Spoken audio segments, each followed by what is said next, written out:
pagpitik mo ng mata, biglang kumarap, takbuhan tayo rito. Naghahanap siya ng ng parang mag-aampun sa kanya.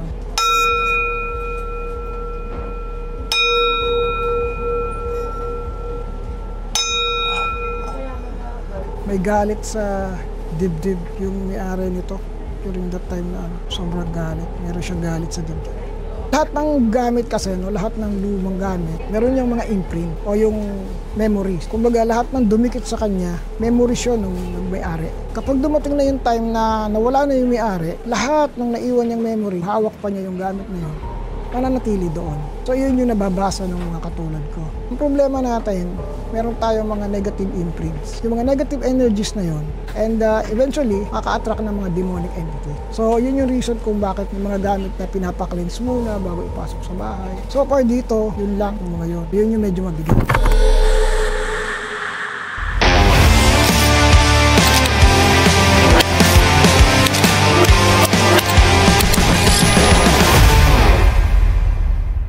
Papasukin na yan! Ha? Hoy! Pucha! Dinalaw tayo ng supernatural, extraterrestrial, and kalawag! Palakpakan tayo! Namiss kita, bro. Grabe, tumaki agad yung ko pag nakikita ko siya. Pero isa lang yung sabihin ko, hindi ako nagpunta rito para makipag-away.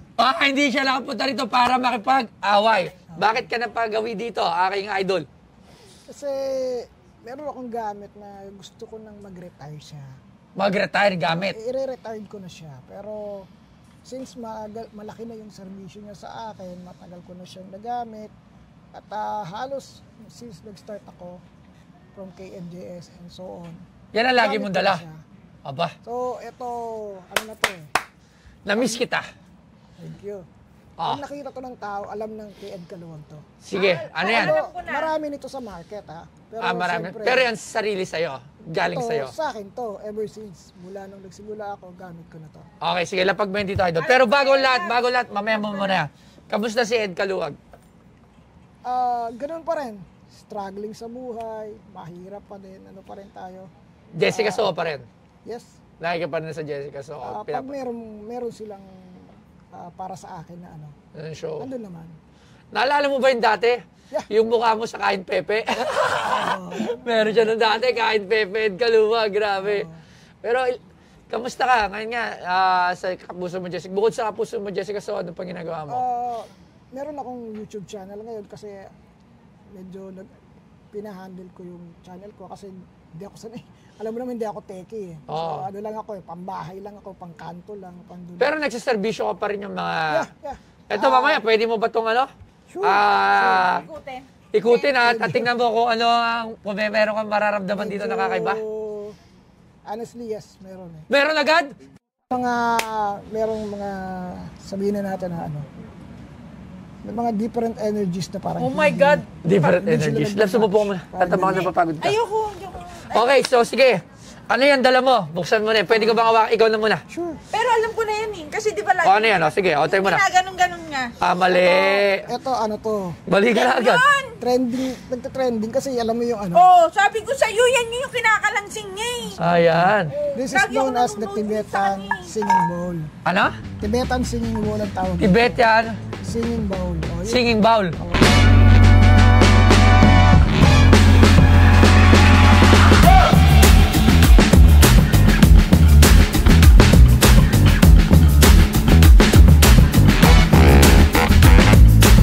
Si Edgardo, Ed Kaluwag ay isang Filipino celebrity paranormal investigator sa supernatural, paranormal phenomena. Lumalabas siya sa iba't ibang palabas sa telebisyon, madalas na itinampok sa iba't ibang paranormal na palabas sa radyo upang ipaliwanag ang mga issue, trending, mga paksa at pangyayaring pinaniniwalaang paranormal ng kalikasan. Si Kaluwag ay ipinanganak sa Malolos, nagkaroon siya ng polio noong siya ay 7 taong gulang pa lamang. Siya ay nagtapos ng Bachelor of Elementary Education at isang lisensyadong profesional na guro. Si Kaluwag ay nakakuha ng katanyagan matapos mag-guest sa lingguhang palabas sa magazine bilang isang consultant na nagbibigay ng paliwanag sa mga segment na tumatalakay sa paranormal. Madalas na halo-halong negatibo ang pagtanggap ng madla para sa kanyang mga paliwanag at ang binibente sa Pinoy Pawn Stars ay ang ginagamit niyang Tibetan singing bowl. Ito yung tumutunog, then Pag ginaganyan ko. Ito yung ang daming memes, ang daming niyang pinasayang tao. Pero syempre, hindi ko to, actually, hindi ko siya as in pabenta. No? I want it to retire sa isang lugar na may bibisita ng mga tao. Yan. Na parang pag nakita, uy, kay Ed Caluwag yan. Bawal daw gamitin. Uy, merong stars, so yung, yung, anong symbol yan? This is the Star of David. Star of ano? David. David. Bakit Star of David? Akala ko demonyo yan. No. This is the symbol of as above, so below. When you say as above, so below, what is above is also below. What is above is also below. Yes. Kung ano yung balance. The yin and the yang. Yin The yang. good and the evil. Parang gano'n. Okay. So, malalim yung kwento tungkol dyan. Pero, ang gusto ko lang ganito. Hindi ko siya iiwanan sa'yo na siya lang. Kasi, ang dami nito sa market eh. Pero Okay. isama natin to. Yung bonnet mo. So, The famous bonnet of Ed Caluwag. Yan. And then, itong t-shirt ko. So, ayan. Sinuot ko yan sa mga lakad ko na papanood sa TV, nag-trending, yung mga ganon. Always naman eh. Pagka gabi ng lagim, nandun Gabi sa ng lagim, ko, lagi. diba? Hintay lang. Ito, matanong ko lang, ano to? Ano ba to? Cross? Ano lang yan, symbols ng ano yan eh, ng, galing kasi yan sa ano, actually binili lang naman yan. Pero, ang importante sa akin is yung service na nagawa niya. Ilang beses mo na to nagamit? Nag-start ako sa KMJS ng Gabi ng Lagim 3. Anong year yun? 2015, 2015. gano'n. Tagal na. Mga 2015, mga gano'n. Pero, 9 years. mahigit, mga gano'n. Kasi, Gabi ng Lagim 3 pa lang siya, 11 na yata nung nakaraan. So, present pa rin siya always. Paano ba ang gamit niyan? Ano ba ang purpose niyan? Okay. Well, dalawang bagay yung purpose nito. Depende sa gumagamit, no? Kasi ginagamit to sa ritual eh. Okay. Kailangan meron kang knowledge about different rituals. Kung kailan mo siya gagamitin, kailan mo siya gagamitin na pantaboy, kailan mo naman siya gagamitin na pantawag. Okay. Okay, so yung gamit niyan, halimbawa dito, no? Hindi ko siya, ayaw ko siyang patunugin ngayon. Bakit? Kasi may mga different energies dito sa paligid. So, Pag pinatunog siya, anong mangyayari? So, ang ano kasi niya, yung tunog niya kasi is vibrations, di ba? Vibrations siya. So, binabasag niyan yung mga negatibong energies. So, kapag depende sa kung ilang beses mo patutunugin, ilang beses mo siyang pakakantahin. So, yun yung kumbaga yun yung basehan para maitaboy mo yung dapat itaboy. Pantaboy ba to? Pantaboy? Pantaboy. Pagka ginamit mo siya as sa cleansing ritual, pantaboy. Pero pag ginamit mo siya sa isang simple ritual na gumagawa ka ng nagpapagawa ng bahay, gusto nila na mag-attract ng positive, Pang-attract ginagamit mo naman din siya. Pang-attract. Ibang way naman. Ibang way. So, maraming way. Different, may mga kandila, iba-ibang kumbaga iba-ibang, pero Hindi ko to pwedeng pukpukin? ayun. Bawal? Bawal ba? Pwede naman, kaya lang, sabi ko nga siguro, Galawin. later pagka gamitin muna natin siya dito sa shop. Sige mamaya. Sige. Gagamitin natin siya, papakita ko sa iyo mamaya kung paano mo siya gagamitin dito. Magkano mo pala to binibenta? Hindi ko masabing paano ba bibenta kasi sa pagdating kasi. Alam ko bawal magbenta ang mga ganyan. O So, kaya, ang tawag dito is ibibigay mo na donation. lang yan. Yun, donation! Woo! Ako nang bahala sa'yo, pare. I love you. Hintay mo na, pero bago na lahat. Kasi ganun sa usapin na siyempre maraming manonood no. Sa mga katulad ko na nando sa Spiritual. mundo ng spiritual. Yung salitang benta is hindi maganda. Bawal. Oo, kasi Piti yung pagbigay ng pera, pagbayad. oo. Donation. Donation is yung parang pusang loob Loob or na. yung, Oo, kung tama. bakit mo siya. Kasi nga, sabi ko nga, ang reason is hindi ko naman siya pabenta, kundi gusto ko siyang mag-retire. At makita pa rin ng ng mga tao. Lalagyan ko ng picture mo, syempre. Ed Caluwag Saka doon. ipapaframe natin na ganito. Oo, dapat. Oo, ganyan. Parang, Pero paano yan? Wala ka lang ganito, bibili ka na lang ulit. yeah, bibili lang naman. Pero sabi ko nga, matagal na niya akong naservisyohan. So enough na yung time na bigay niya sa akin at natulungan na niya ako. Kasi kung pepresyohan natin, no, yung presyo na bibigay ko, kikitain ko din gamit siya. Oo. Pero since gusto ko lang siya ma-retire sa isang lugar na mabibisita ng tao, may nakakita bata, oy, kay Ed Caluwag yan, di ba? So yun yung legacy lang na gusto kong maiwan. The legacy, tama. Alam nyo, sino bang Pinoy ang hindi nakakakilala kay Ed Caluwag? Meron, pero mostly kilala. Di ba? So, basta yung ganito, no? May mga lakad kami na halos bundok na. Sabi ko siguro dito hindi na ako kilala. Kasi minsan, meron kaming pupuntahan na hindi kami matuloy-tuloy kasi ang daming tao. Puro picturean muna bago makapag-shoot. So akala ko pagdating ko sa bundok, hindi na ako kilala. kilala ka pa rin. Kilala pa rin pala. Alam mo, kahit mga manghi. meron nga ako kaibigan, kilala ka din. Sila Eugene, sila Alfred. Oo. Oo. Yun eh. Galing sa spiritual din yun. Okay. Di mo alam. Kilala siya. Tinanong ko kay parang Eugene. Ako pare, kilala mo ba siya, no? Si Ed Caluwag, kilala niya. Hindi, may may-ari ng ship yun. Ikaw naman, loves. Okay, tawagin natin yung expert. Sir Angelo, sa Sir Arman. Tingnan natin kung ano masasabi niyo dito sa dala ni ating paranormal expert. Kilala niyo ba to? Uy, si Mr. Ed Caluwag. Ayan, o. Yan, nakasama ka na sa isang episode. May pinuntahan kami haunted house Oo. Saan? sa San Fernando, Pampanga. Alam niya. Sa ulado niya pa. Doon, tinanong ako kung may nararamdaman ako doon. Tapos tinanong ko to sa mga antique, yung mga silya. Oo. Kasi yun din yung minsan kasi mag-episode na pag may mga lumang gamit, pinapacheck mo na. Sa kanya po pinapacheck. Sa akin pinapacheck Kung luma. Saan pinapacheck ko? talaga. Oo, talaga. Luma. Okay. Sa akin naman, pinapacheck kung may nadala Ibang ba, ano? luma. Kung may ibang espiritu sa ano. Okay, ito ano po ba to? Well, ito ay Tibetan singing bowl. Wow. Yun. So ginagamit ito, may symbol pa. No? So ginagamit ito pang, sa akin meron din ako dito ng ganyan personal. So ginagamit ko siya pang purify ng mga crystals. Opo. Pang-cleanse. Pang cleanse nung Ilalagay dyan yung crystals? Oo, Lalagay ng mo mga siya, crystals. babating-tung siya. Tapos, Yung mga crystals kasi, iba-ibang yan. Depende din sa crystal, iba-iba yung gamit Iba niya. rin yung gamit. Yan, so ginagamit siya sa ganon. And ginagamit siya sa meditation. Oo. Yan, ginagamit sa increase ng yung vibration. Pataas ng... para palang vibrator to. Pwede to vibrator.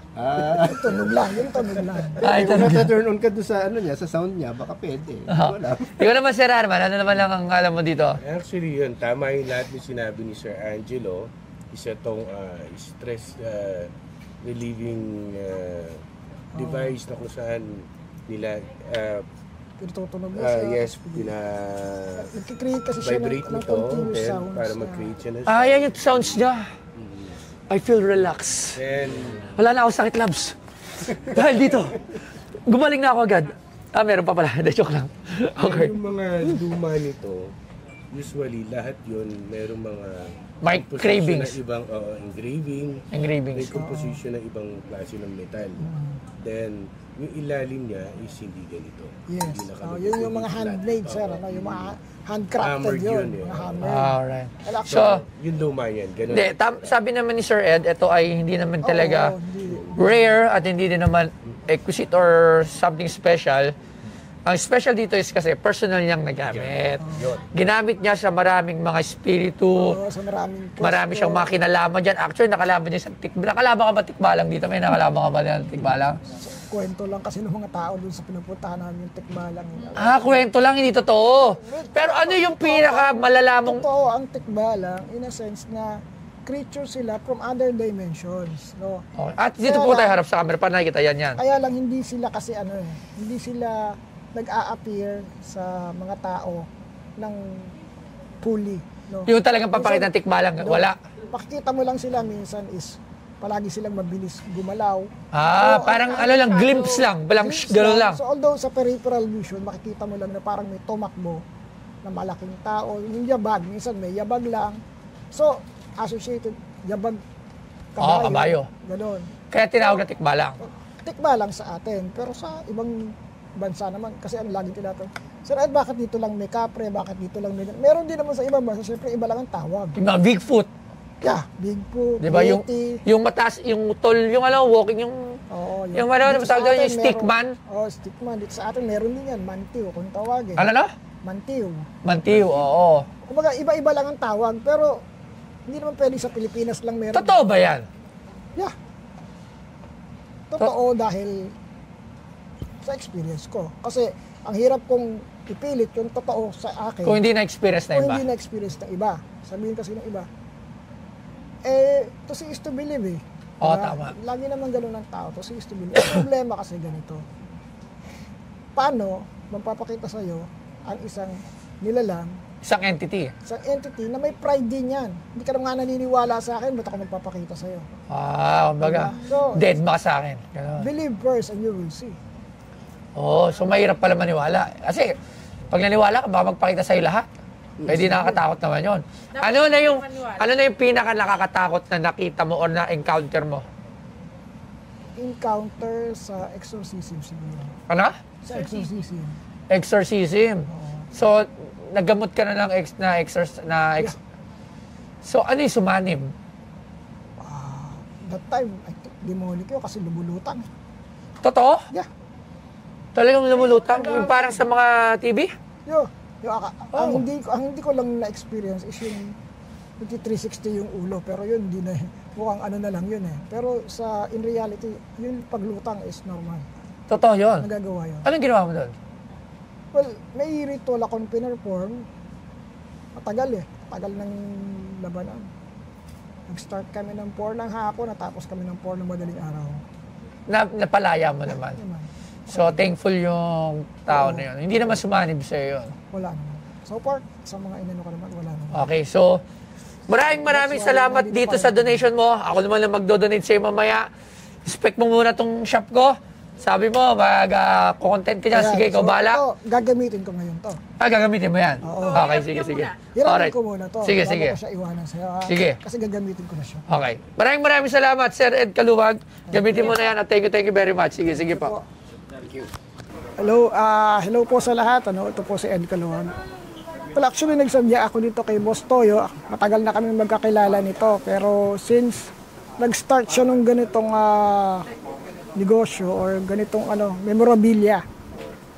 So, gusto ko rin na maging part ng memorabilia or collection ni Boss Toyo yung gamit ng isang Ed Caluwag.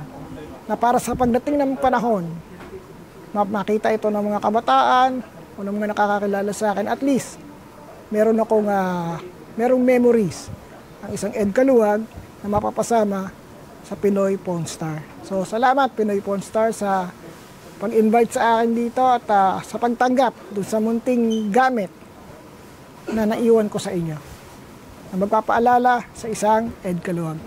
Thank you.